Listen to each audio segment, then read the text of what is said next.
Anong ulam yan, madam? Antay ko pang maano. Ha? Antay ko pang mawala ang sakit. Anong ulam to? Ha? Anong ulam? Parang adobo. Adobong Bisaya. Parang ang sarap. Hindi ko man alam ang lutuin ko. Nag-invent ko na lang. Tanggalan ko. Use, yes. Mashallah, may white at saka may brown. Kaiba. Iba yung chef namin, guys. Oh. Everyday, iba-ibang recipe. Yun lang. Oh. Ito, anong tawag nito? Iwan po. Cabbage na may... Kamatis. Maraming kamatis. Hindi ko alam anong mga luto yan. Hindi Pero ko na magdubunti. Oo. Para ubos talaga. Dukon tayo, guys. Kasi yung trabaho ko, naayos ko na. Ganda na po yung sobrang check. Ang bako lang. Kaya lang tayo, maya ka siguro yung Inimutok. Sarap. na yan. Luto na yan. Basta yun na yun. Yung ko anong luto yan. Ay, ito yung luto na ano. Nagtitrending. Anong trending? Parang naging barbecue sa kawali. Kaya, sarap nga po kung cook eh. Ha? Masarap to kung cook. Cook? Wala ang cook. Yung ano, sana. Dapat nagbili tayo kahapon. Ay, sa gabi. Ito naman, dalang ganito lutuin. Dito lang ako kanina. Mountain Dew. Hindi mo nilagyan. Parehas na naman yan, uy. Baka iba lang. Maganda nga yan. Malalim-lime. Hindi na yan. Karat ka. Ano, boy? Nagpapantay nga kay Sandra ako papalit. Kain tayo, guys. Ang sarap na. Trabaho mo, Ano? Sandra.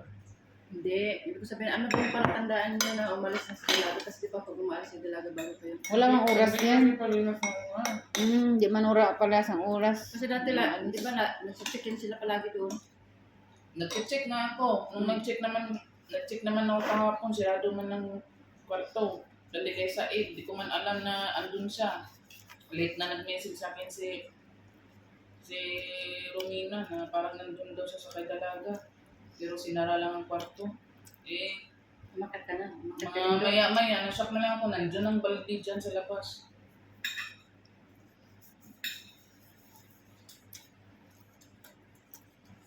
Iniiwas ko nga sa sarili ko, baka kasi makasigaw ako sa kanila sa loob.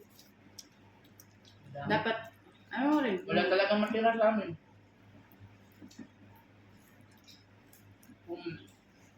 Kung kakagatin ko din ng init ng mga ulo nila, Paas na kayo, ha? baka maging patas-patas pa.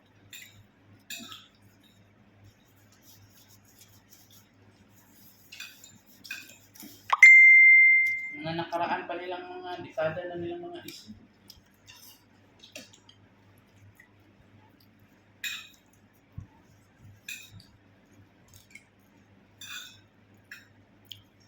Nag-explain din ako sa Dalaga, baka kasi sabihin na sinabi niya doon din na ako tumutulong. Buti na, tinachat ka.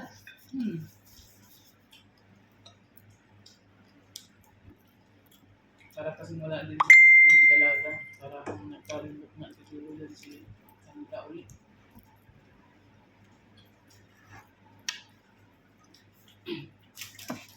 Babalik pa ba o ano? Nandun na si Piglet doon tayo. Taba, dala-dala niya yung cellphone yung pang-record-record.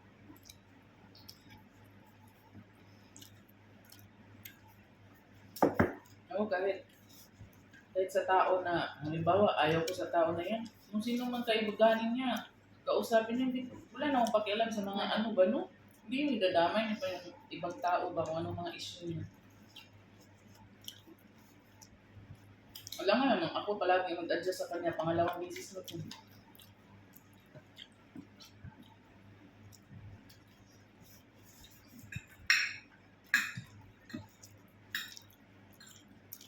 Ano lang siya ba? Nagsalig ba? Kaya putik una siya ng kutin.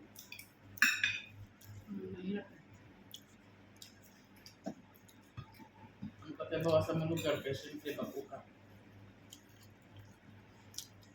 Hindi po ka pwede mag-buot-buot sa kulog. Kaya pagpula kita. Na siya. Diretso-diretso na lang siya sulod. Matiming man po na siya mag-una makakuha na. Madlok po dyan ko ba kayo? Kanya time, anas nanay ano, sala. Musulod niya ko kakura usa ng kwarto lang sa iyo. Lili, medyo na panaksa. Liligid na. Mm. Bago pa ka.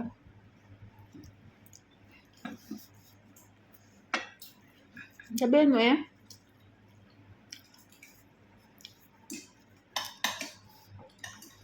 Ay, mahirap ka mag-explain kay nanay kasi hindi naman ng English.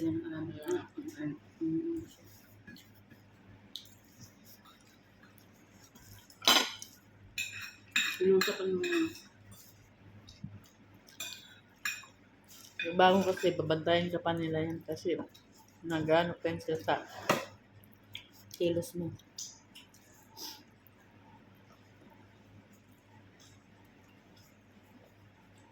May time kasi hindi mo siya namalayan ba na nakapasok mo siya doon. Alam nga naman, palagi akong makaapan dyan sa labas.